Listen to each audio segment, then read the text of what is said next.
kan ada dua figura foto nih. Fotonya sama, 10R katakanlah ukuran. Angkat tangan bagi yang lebih suka frame sebelah kiri. Nggak ada, serius. Saya nggak akan bilang mana yang valid. Tapi yang valid adalah konten yang sama dikasih space yang beda, pertimbangan jadi beda.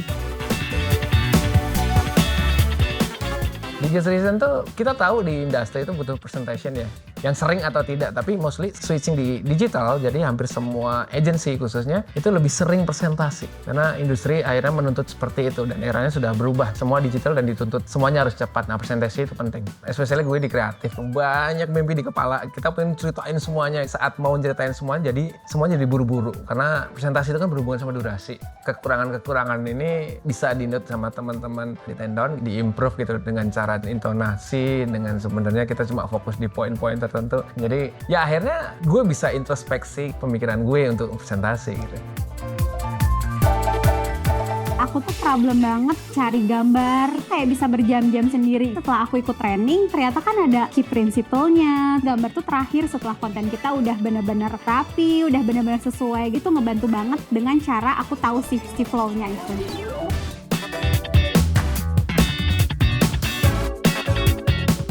Di workshop ini tuh gue jadi tahu. Pertama kita mulai dari pembuatan teks, ngedesain, dan baru kita masukin image. Presentasi gue tuh biasanya image dulu tuh. Secara struktur tuh kayak hampir sama semua. Dengan adanya hierarki, jadi ketahuan nih mana yang paling important, mana yang kayak sebagai pendukung dari materi presentasinya.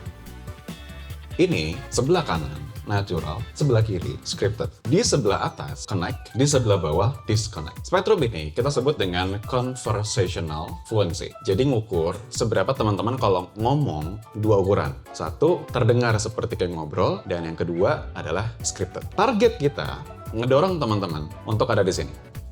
Karena inilah yang disebut dengan conversational presentation. Teman-teman presentasi, tapi kayak ngomong beneran di channel ngomong sehari-hari, di saat yang bersamaan nggak asik sendiri, tapi emang beneran connect sama orang.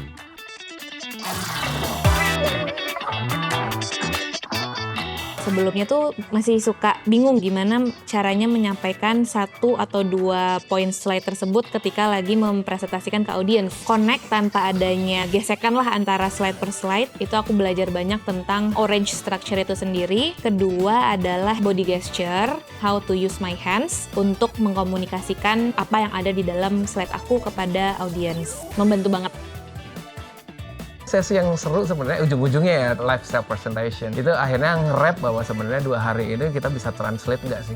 Materi yang dibawa benar-benar fresh, modern, mudah dimengerti, terus kemudian kita langsung praktek. Kayak aku langsung tahu nih di mana sih poin aku yang kurang dan aku bisa langsung improve. Bisa dapat banyak input banget, sesi exercise dari mulai yang one on one, terus juga grup internal, dan ternyata pas kita di publik itu benar-benar kerasa banget. Jadi kita tahu perbedaan kita tuh ketika kita berhadapan dengan sama satu orang, grup yang memang kita tahu, bahkan sama yang publik.